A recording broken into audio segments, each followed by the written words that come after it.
জেলার মধ্যে ভোট হবে, মার্কা হবে ধানের শীষ, দাঁড়িপাল্লা, ইসলামী আন্দোলন কিংবা অন্য যে কোনো রাজনৈতিক দলের মার্কা। জনগণ যাকে ইচ্ছা তাকে ভোট দিবে, কিন্তু যে প্রার্থী নির্বাচনের আগে দল সিলেকশন করবে সেই দলের ওই পিআর পদ্ধতির নির্বাচন নিয়ে একটি নেগেটিভ মার্কেটিং চলছে বাংলাদেশে। আর তা হচ্ছে, আপনি ভোট দিলেন যাকে, তাকে আপনি চেনেন না, এবং এই ভোট দেওয়ার পরে ভোট দিবেন ঢাকা শহরে, কিন্তু নির্বাচিত হবে ধরেন টেকনাফে। চরম মিথ্যাচার একটি নিউজ বাংলাদেশে। একটি গোষ্ঠী, একটি ব্যক্তি যারা এই পিআর পদ্ধতি চায় না, তারা সমালোচনা আলোচনায় আনছেন। আমি পিআরের পক্ষে থাকি কিংবা বিপক্ষে থাকি, পিআর সম্পর্কে অন্তত আমাদের সম্যক জ্ঞান থাকা দরকার যে আসলে পিআর পদ্ধতিটা এক্সিকিউট কিভাবে হবে। এটার বিভিন্ন প্রক্রিয়ায় আমরা এটাকে কাজে লাগাতে পারি। তার মধ্যে অন্যতম একটি জনপ্রিয় প্রক্রিয়া রয়েছে এরকম যে আমরা মার্কাই ভোট দিব, এবং সেই মার্কাটা হবে জেলাভিত্তিক পিআর পদ্ধতি। যেমন আপনার জেলায় 6টা সিট আছে কিংবা 10টা আসন আছে, এই 10 আসনের মধ্যে বিএনপি তার 10 জন প্রার্থী চুজ করবে, জামাত তার 10 জন করবে, ইসলামী আন্দোলন 10 জন করবে। সব পার্টি যারা অংশগ্রহণ করতে চায় নির্বাচনে, প্রত্যেকে তার প্রার্থী সেখানে দিয়ে দিবে। ঘোষণা দেওয়া প্রার্থীর মধ্য থেকে যাদের পার্সেন্টেজ বেশি আসবে সে সেইখানে জয়যুক্ত হবে তত বেশি আসনে। বিএনপি ফরসে আপনার এখানে যদি 3 ভাগের 1 ভাগ আসনের পার্সেন্টেজ পায়, তাহলে 3 ভাগের 1 ভাগ আসন পাবে। অর্ধেক পায় অর্ধেক পাবে, সব হয় সব পাবে। জামাত ইসলাম যদি সব পায় সব পাবে, অর্ধেক পায় অর্ধেক পাবে, কম পায় কম পাবে। কিন্তু মানুষগুলো ওই জেলারই হবে। মানে আমার জেলার 10 জন প্রার্থীর নাম আমি সবার আগে ঘোষণা করব, ঠিক একই উপায়ে সকল রাজনৈতিক দল তার প্রার্থীগুলোর নাম ঘোষণা করবে। জনগণ সিদ্ধান্ত নিবে যে দাঁড়িপাল্লার প্রার্থী ভালো, এবং মার্কা হিসেবে দাঁড়িপাল্লা ভালো, এবং কেন্দ্রীয় ক্ষমতায় গেলেও দাঁড়িপাল্লা ভালো, তাহলে জনগণ তাকে ভোট দিবে। জনগণ সিদ্ধান্ত নিবে যে দাঁড়িপাল্লা না, আমার কাছে ধানের শীষ ভালো, ধানের শীষের প্রার্থীও ভালো, আর ধানের শীষকে ভোট দিয়ে আমি সংসদেও নিতে চাই, তার মানে আমি ধানের শীষকে ভোট দিব। আপনি যাকেই দিবেন ওই ভোটটা আপনার অঞ্চলের প্রার্থীই পাবে। ওই অঞ্চলের জেলার মধ্যে সর্বোচ্চ ভোট পেয়ে যদি আপনি আপনার পার্সেন্টেজ বেশি থাকতে পারেন, তাহলে আপনার দলের এমপি আপনার ওই সংসদে যাবে। সহজ বাক্য হচ্ছে এই, আপনার জেলার সিলেকশনকৃত প্রার্থীদেরকেই ভোট দিবে পিআরের মাধ্যমে, তথা মার্কায় ভোট দিবে।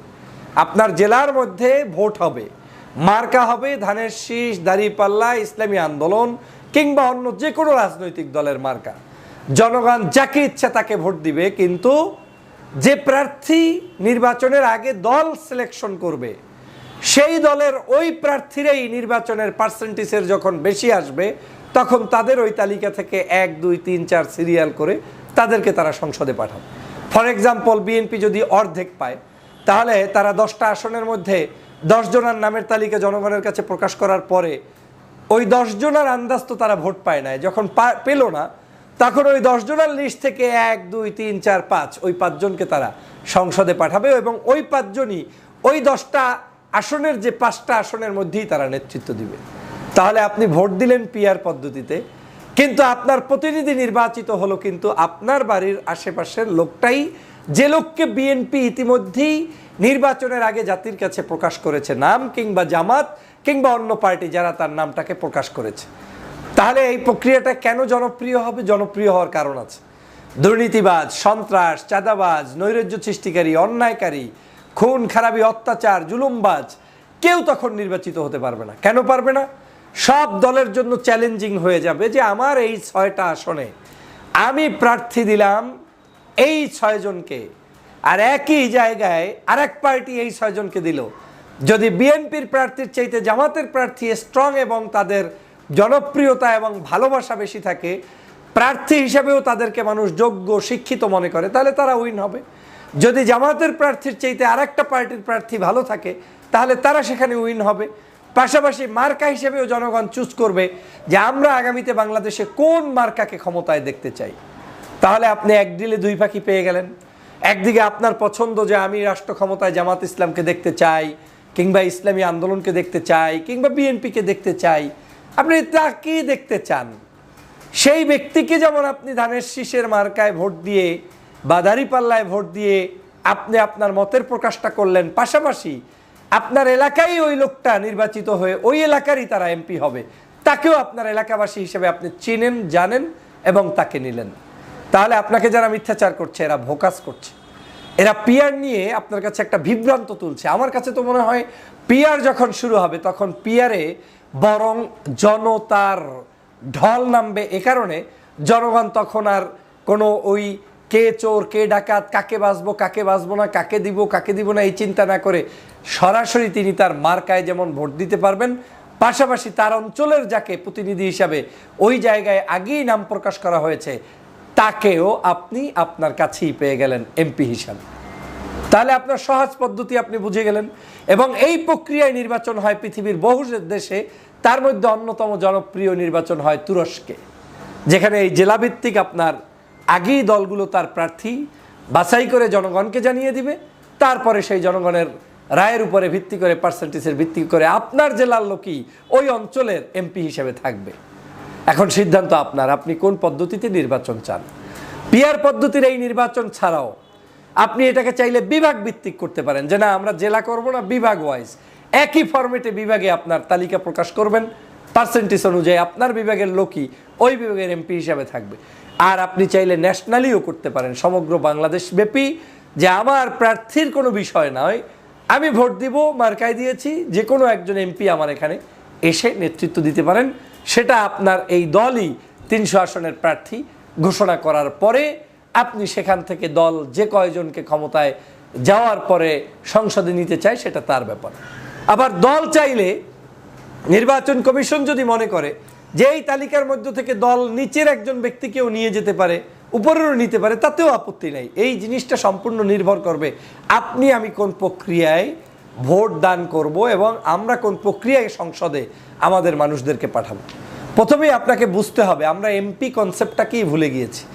এমপিকে মনে করি যে গ্রামের মেম্বারের মতো, চেয়ারম্যানের মতো। আসলে কি তাই? আমাদের তাহলে ইউনিয়ন পরিষদ কেন, উপজেলা পরিষদ কেন, জেলা পরিষদ কেন, মেয়র, এরপরে সিটি কর্পোরেশন কেন? এই জিনিসগুলো রাখা হয়েছে স্থানীয় পর্যায়গুলোকে হ্যান্ডেল করার জন্য, আপনার একেবারে ডোর টু ডোর মানুষের কাছে আপনার খেদমত পৌঁছে দেওয়ার জন্য, কাজ পৌঁছে দেওয়ার জন্য।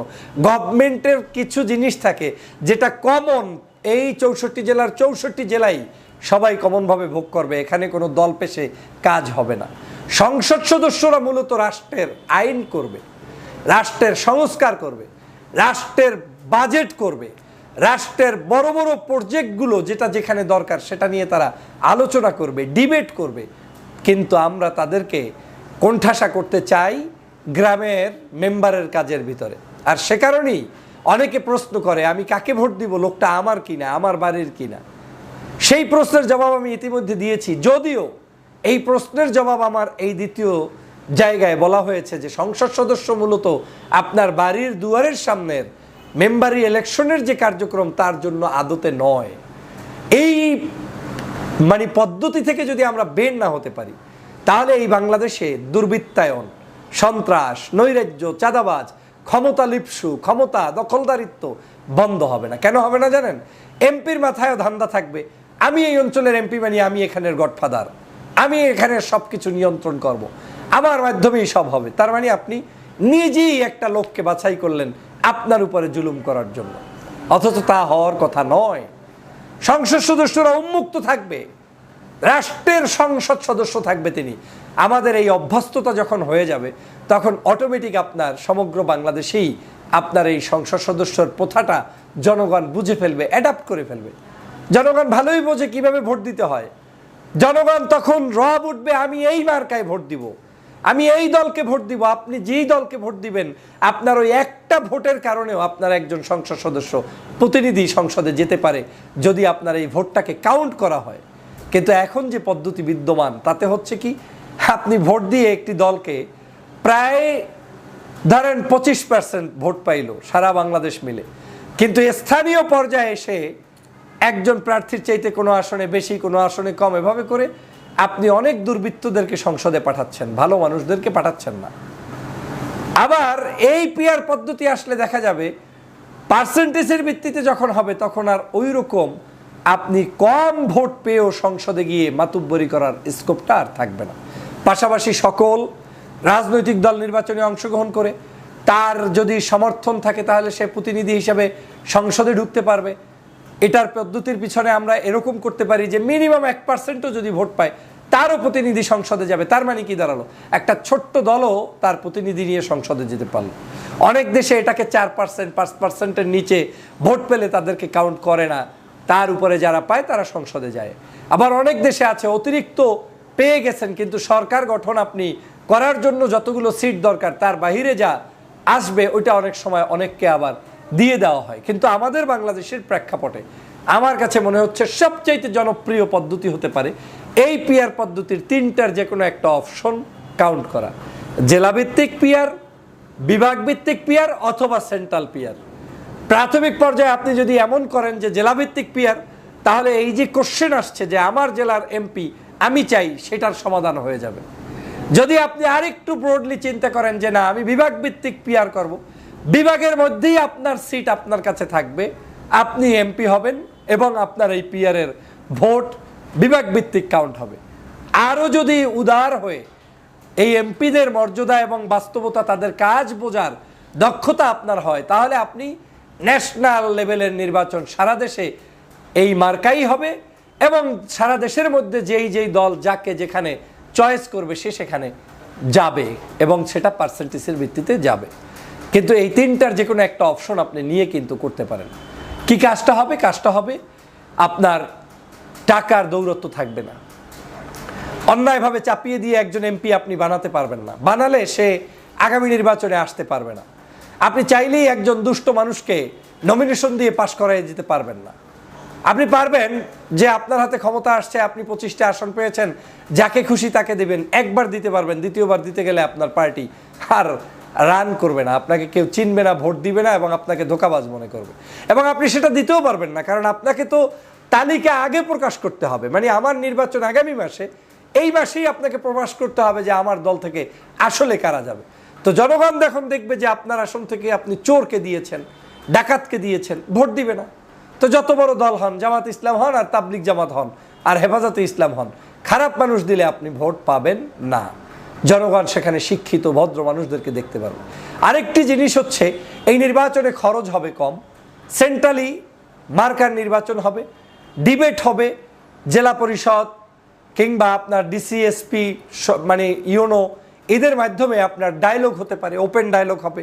প্রার্থীরা একই স্টেজে বিভিন্ন পার্টির প্রার্থীরা আসবে, তারা সেখানে তাদের গণগান জয়গান বলতে থাকে। পিআর পদ্ধতিতে নির্বাচন হলে কি সমস্যা হতে পারে এবং বাংলাদেশের জনগণের জন্য কি সুবিধা হতে পারে শুনছিলেন ডক্টর ফয়জুল হকের মুখ থেকে। আমরা এখানে যেটি বলবো, এই পিআর পদ্ধতিতে যদি নির্বাচন হয় তাহলে হয়তো দেশের ছোট ছোট দলগুলো সেটি কিন্তু সংসদে যাওয়ার মতো সুযোগ পাবে এবং তারাও 1-2টি আসন পাবে এবং তারাও তাদের নিজেদের মনের ভাব প্রকাশ করতে পারবে। বিশেষ করে বাংলাদেশের অনেক ইসলামিক দল রয়েছে যেগুলো অনেক দিন ধরে চেষ্টা করছে তারা সংসদে কথা বলার জন্য। সেই দলগুলো কিন্তু পিআর পদ্ধতির নির্বাচন হলে আমরা আশাবাদী যে তারা কিন্তু সংসদে গিয়ে তাদের মনের ভাব প্রকাশ করতে পারবে এবং একটি আইন যেটি দেশের জন্য অমঙ্গল এবং কোরআন হাদিসের বিরোধী সেটি তারা বাধা দিতে পারবে এবং কোরআন হাদিসের কথাও কিন্তু বলতে পারবে। বিশেষ করে যে আমরা দেখছি চরমনায় রয়েছে এবং বাংলাদেশের আরও চরমনায়ের মতো অনেকগুলো দল রয়েছে। তবে বাংলাদেশের আরেকটি দল রয়েছে যেটি আসলে অতীতে ছোট ছিল, কিন্তু এখন যে ভবিষ্যতে নির্বাচন হবে অর্থাৎ সামনে যে নির্বাচন, সেই নির্বাচনে কিন্তু এই দলটি সবচেয়ে জনপ্রিয় অর্জন করেছে ইতিমধ্যে। এই জনপ্রিয়তা যদি ধরে রাখতে পারে তাহলে আমরা মনে করি হয়তো এই দলটি ক্ষমতায় চলে আসতে পারে। বিএনপি বিশাল লাফালাফি করছেন এবং তারা পিআর পদ্ধতিতে নির্বাচন চাচ্ছে না। তবে এটি হবে বিএনপির জন্য আরেকটি বোকামি, কারণ আমরা দেখছি ইতিমধ্যে সবাই কিন্তু বাংলাদেশের যে একটি ইসলামিক দল রয়েছে জামাত ইসলাম, সেই দলের প্রতি মানুষের কিন্তু মহাব্বত ঢুকে গিয়েছে এবং সবাই বলছে যে আমরা জামাতকে ভোট দেবো এবং দাঁড়িপাল্লাতেই ছিল দেব আমরা, এমনটি কিন্তু শোনা যাচ্ছে। তো জামাত যেহেতু জনপ্রিয় হয়ে উঠেছে, এখানে যদি বিএনপি এই পিআর পদ্ধতি বাদ দিয়ে অন্য কোনো দিক তারা বেছে নেয় তাহলে কিন্তু সংসদে তারা যাওয়াটা তাদের জন্য কঠিন হয়ে যাবে। অর্থাৎ